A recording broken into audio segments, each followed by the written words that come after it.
Bem, vamos ao nosso segundo bloco, não é isso? E é aí que eu vou mostrar a você um texto que traz características de um texto inteligente.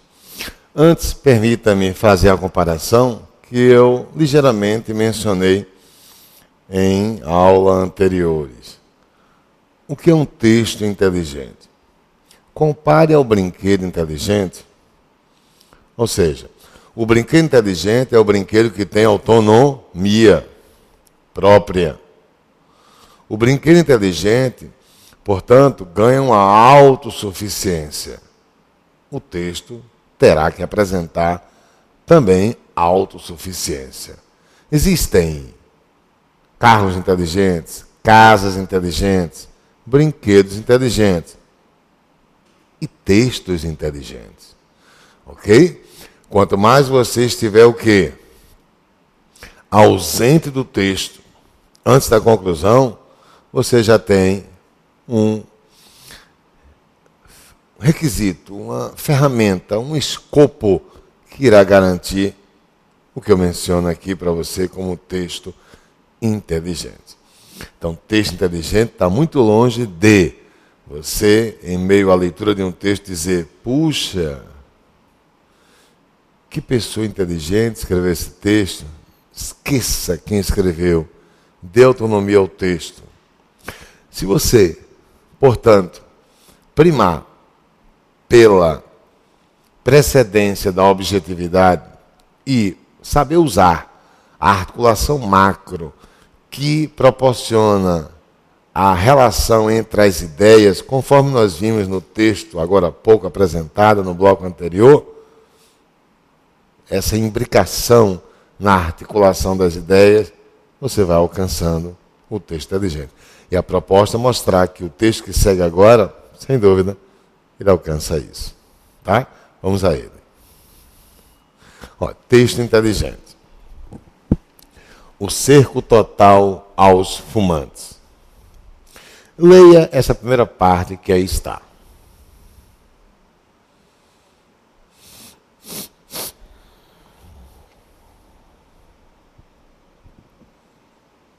E tenha isso como sendo a enunciação inicial.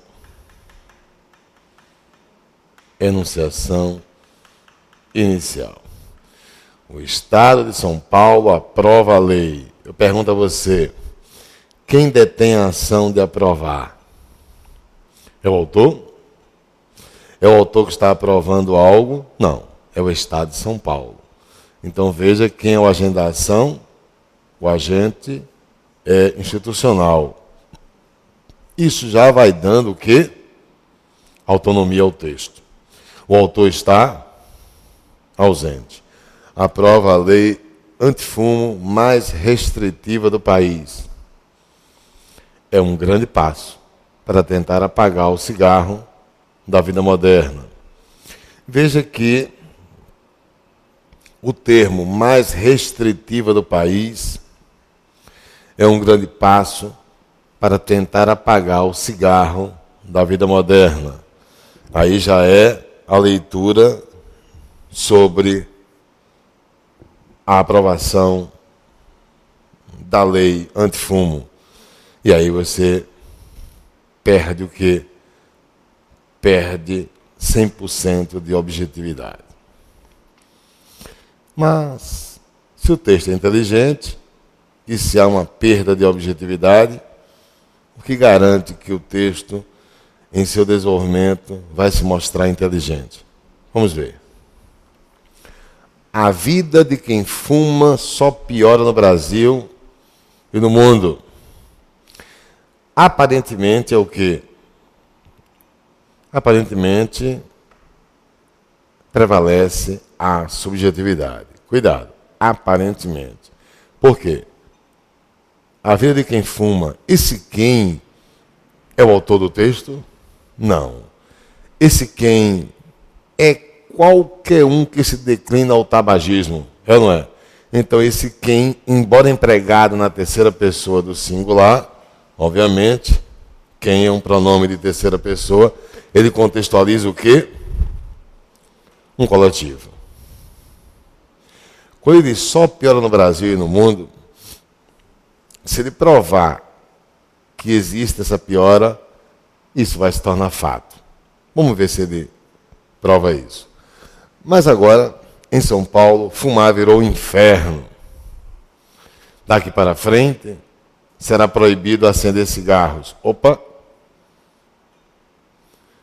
Será proibido acender cigarros, cachimbos e charutos em qualquer ambiente coletivo fechado, em todo o estado. Isso é, claro, segundo a lei mencionada, que foi aprovada no parágrafo anterior,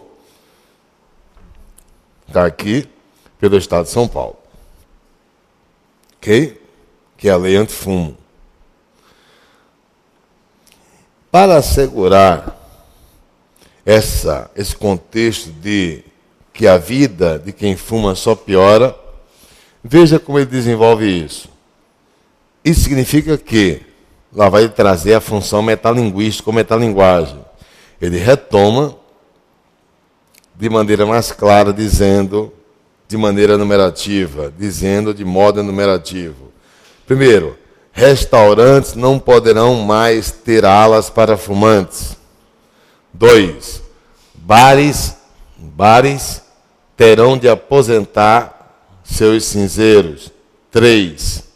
Hotéis passarão a fiscalizar seus hóspedes. E 4. Empresas serão obrigadas a fechar as acinzentadas salinhas conhecidas como fumódromos. Eu peço para que você mantenha um olhar sobre a numeração. E olha o que eu vou demarcar. Não poderão mais. Terão de. Terceiro. Passarão a. E serão obrigadas a. Esses termos que eu estou demarcando em cor laranja, perceba que dá uma expressividade à enumeração. Por quê? Porque o autor não se limitou a enumerar itens objetivos. Claro, coerentes com a lei aprovada em São Paulo. Mas deu, através desses termos pintados de laranja, deu o quê? Deu um contexto, sem dúvida, de que a vida de quem fuma só piora no Brasil. Percebe? Realmente, fumar virou ou não virou um inferno? Olha o contexto. Fumar virou um inferno. Percebe? Por quê? Porque o contexto de veto, o contexto que ele mencionou na terceira linha, no final da terceira linha, veja, de proibição, está na própria enumeração. É isso que eu digo. Enumeração é um escopo argumentativo. É. Mas quando você pega a enumeração e não se limita a justapor itens, mas sim a contextualizar a intenção do que você, no parágrafo, apresenta, aqui no parágrafo o contexto é de veto, é ser proibido. E a ideia de proibição, ele apresenta em cada item. Isso gera uma orquestração, isso gera, sem dúvida alguma, uma harmonia no texto. Tá? Vamos voltar. Então, vamos escrever assim. A enumeração, escreva, a enumeração apresentada pelo autor traz expressividade. A enumeração apresentada pelo autor traz expressividade, pois contextualiza em todos os seus itens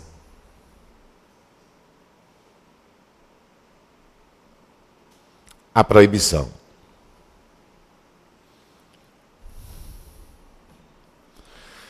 Quem quiser dar suas tragadas, só poderá fazê-lo em casa, no carro ou ao ar livre.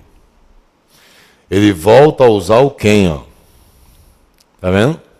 Lembra do quem? Que contextualiza o quê? Contextualiza um coletivo. Quem quiser dar a sua estragada só poderá fazê-lo em casa, no carro ou ao ar livre. A lei é tão rigorosa que mesmo ambientes com teto alto e sem paredes, como marquises, serão vetados ao tabaco.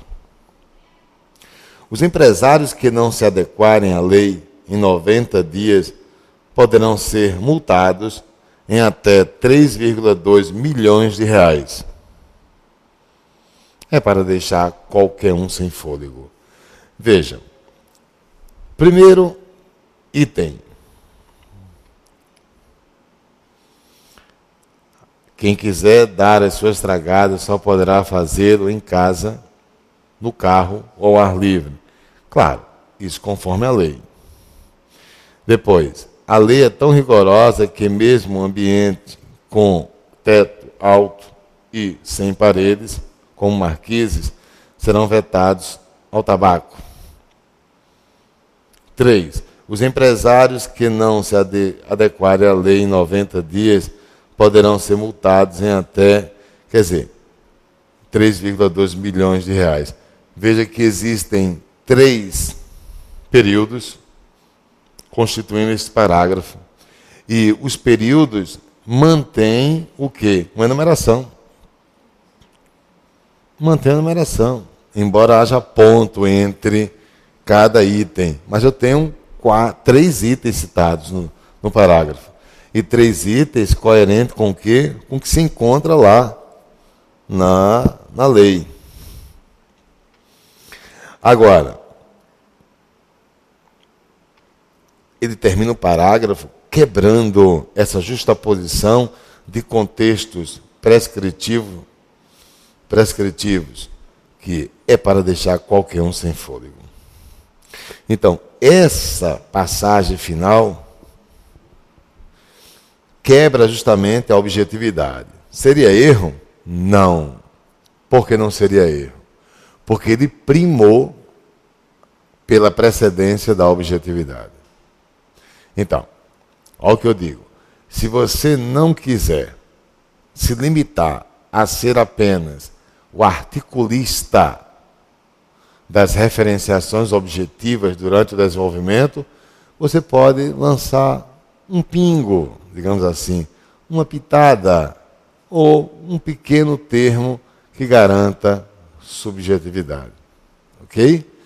Isso aí não é quebra do gênero de texto dissertativo, porque, de qualquer forma, você está mantendo matematicamente o maior uso de objetividade. E aí, claro, o texto, né, é bom voltar e dizer a você, tá, o quê? Tendo o caráter de informar o que a lei apresenta. Né? Vamos voltar. No Palácio dos Bandeirantes, veja, quem quer fumar um cigarro precisa andar 500 metros, cruzar o portão e sair para a rua. Quando chove é pior, porque a gente precisa usar o guarda-chuva para chegar lá. Veja que esse termo está entre aspas. E aí o autor se utiliza de quê? De uma citação. Vamos ressaltar isso. Registre aí. Grife. E escreva citação. A citação é mais uma ferramenta que garante inteligência ao texto. Por quê? Porque vai entrar no texto, sem dúvida alguma, palavras, não do autor, mas de um outro. Ok? De um outro. Isto garante a autonomia do texto. Isso permite que o texto alcance estrutura inteligente. Citação. O autor estará ausente, o autor do texto, mas entra alguém que servirá como testemunho para o quê? Para a sua intenção argumentativa. Não é isso? Confira. Quando chove é pior, porque a gente precisa usar o guarda-chuva para chegar lá. Quem que diz isso? Um funcionário da Casa Civil do governo. E continua. Ficou tão difícil fumar que até decidi parar, diz ele. Quer dizer, esse parágrafo quis dar destaque aqui a obstáculos que surgem advindos da lei que está sendo aprovada em São Paulo. Outra coisa interessante, no Palácio dos Bandeirantes, põe uma vírgula após bandeirante, é aquela coisa, adjuntos adverbiais, mesmo deslocados, né? A maior expressividade será com o uso da pontuação. Embora, mesmo deslocados, não oracionados, a pontuação seja facultativa. No Palácio dos Bandeirantes, é um termo que indica tempo? É ou não é? É não. Indica modo? Não. Indica o quê? Lugar. Perfeito. Trata-se de uma locução adverbial de lugar.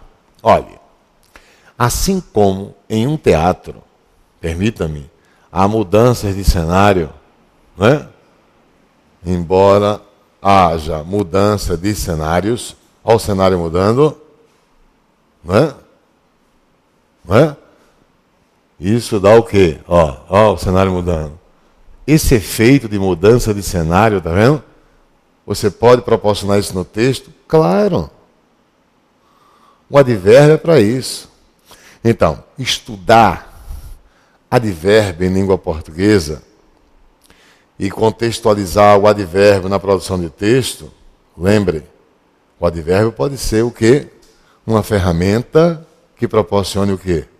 Proporcione mudança de cenário na tela. Está vendo? No Palácio dos Bandeirantes. Você vai começar a ler esse texto, já vê o quê? Uma mudança de cenário. Antes, o texto não levava o leitor ao Palácio dos Bandeirantes.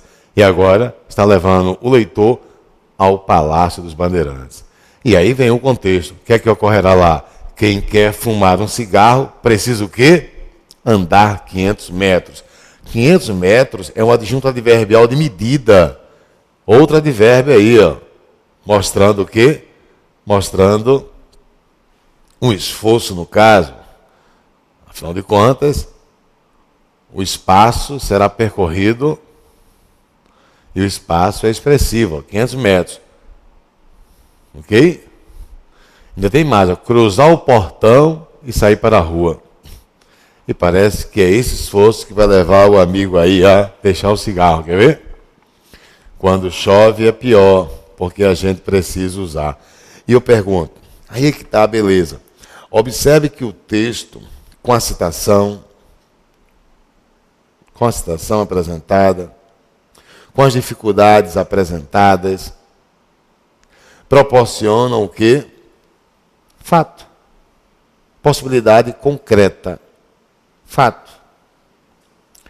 Estrutura sistêmica. É ou não é? Relação de causa e consequência. Veja quanta coisa você proporciona ao seu avaliador. E tudo isso, claro, com o autor o quê? Ausente, que é você. Isso é que é texto inteligente, que garante a autonomia própria. Tá?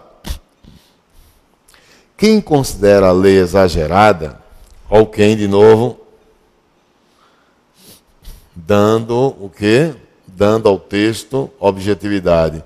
Quem considera a lei exagerada deve saber que São Paulo apenas se alinha a uma tendência mundial. Bem, até agora, fumar em São Paulo parece que vai virar o quê? Vai virar um inferno, né? Olha o termo que eu estou pintando de laranja. Quem considera a lei exagerada deve saber que São Paulo apenas se alinha a uma tendência mundial. Agora vamos ver o que é fumar fora de São Paulo, em Londres. Mais embaixo, na penúltima linha, em Nova York. E agora o autor vai se utilizar de advérbios mudando cenários. Quer ver? Em Londres, desde 2007, não se pode fumar em espaços fechados, como pubs, cafés, restaurantes e escritórios. Lá, também foram extintos os fumódromos. Em Nova York, já é proibido fumar em lugares fechados desde 2003. E continua o parágrafo. No estado americano da Califórnia, a lei é ainda mais dura. Há mais de um ano é vetado fumar dentro dos carros se um dos passageiros tiver menos de 18 anos.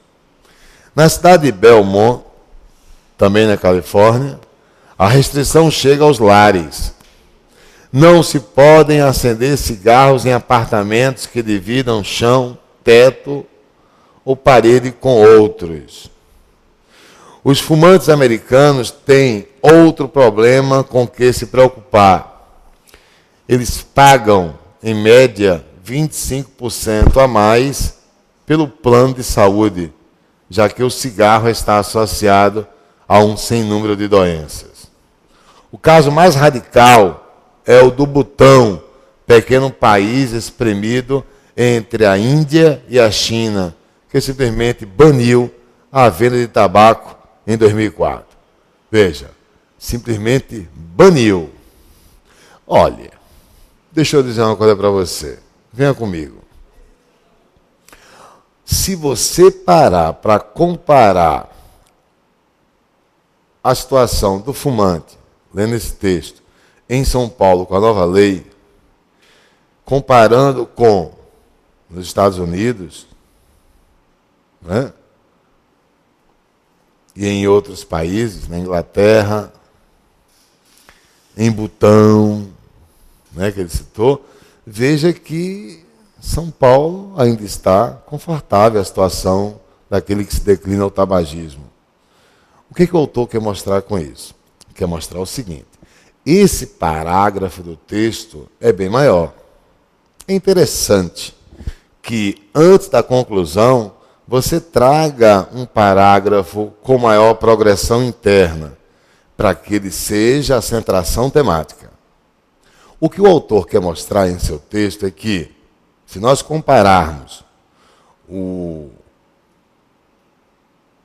uso do cigarro em São Paulo com a nova lei, com o uso do cigarro em outros lugares do mundo, sem dúvida, em outros lugares do mundo, a situação é bem mais forte contra aquele que se declina ainda ao cigarro.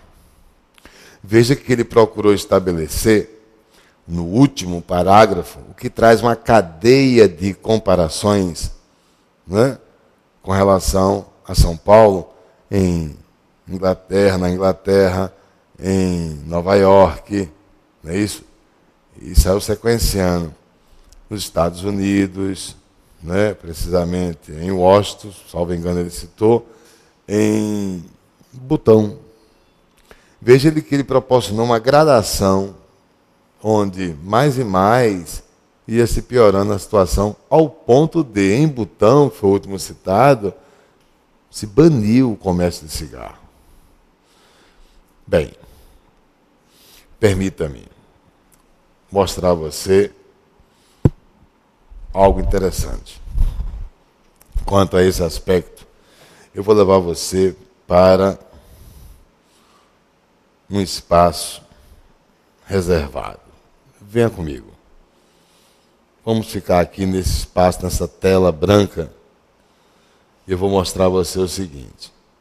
Você teve a introdução no seu texto, você teve desenvolvimento 1, desenvolvimento 2 e um parágrafo maior antes da conclusão. Né? Antes da conclusão. Eu gostaria que você retomasse aqui a conclusão,